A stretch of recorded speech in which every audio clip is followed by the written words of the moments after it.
surgeon down south in Mangalore, also the Vice Chancellor of the NITE University and past President of the Indian Orthopedic Association, and has a special interest in tackling delayed and non-union, and he's going to enlighten us on the same.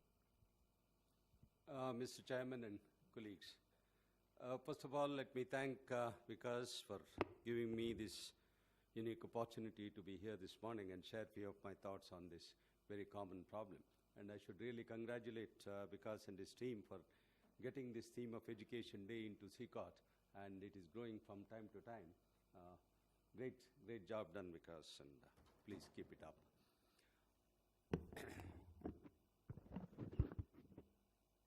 My presentation will include the definition proper of what is a non-union and how do you classify and the causes of delayed and non-union, and the diagnosis proper and the management, and with case examples, and finally the conclusion. When a fracture hasn't completely healed or failed to unite in the expected time, we call it a delayed union. When a fracture has failed to unite and is not likely to do so, as all these examples show, without definitive intervention, we call it a non-union. Well, FDA defines as a lag of 9 months and the AO as a duration of 8 months with no visible sign of healing for 3 months on review.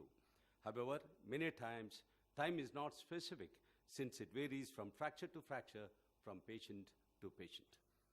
Various classification from Judaism to modified by Weber has stood the test of time, mainly into vascular and avascular, and which is subclassified into hypertrophic, which is the elephant boot and the horse hoof type, and the oligotrophic in between, which indicates with the bone scan, you will find out whether it is vascular or non-vascular. And the avascular mainly is atrophic, which is cold on bone scan, which is wedge and a gap and no callus, which is avital.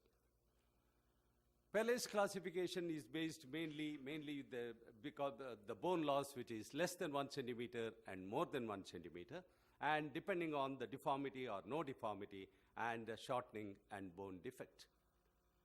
With the advent of different types of internal fixation, raping our virgin bones every day, a new classification has to be thought of related to non-union due to failed internal fixation. Whatever may be the classification, gentlemen, it is important to differentiate between a cat to a tiger and tiger to a cat, for management depends on whether it is vascular or non-vascular, infected or aseptic, with a gap or with a pseudoarthrosis. Delayed and non-union does not differ much. If the process is controlled, delayed can be converted into a union, and if uncontrolled, then it will go into non-union. What are the causes of delayed and non-union? My previous speakers have dealt in detail. Mainly it is systemic and local causes. Smoking, alcoholic, metabolic disorders, endocrinal disorders, added on diabetes, and the analgesics which we give every day. The causes of non-union local are the infection, which has a large group. Then we have lack of blood supply, as was emphasized by our previous speakers.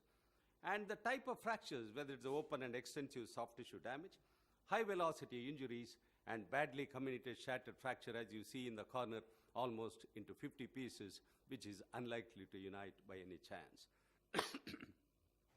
Added on are the irradiated bone, the improper adequate fixation, which is a large group of cause of non-union, and of course the anatomical location of the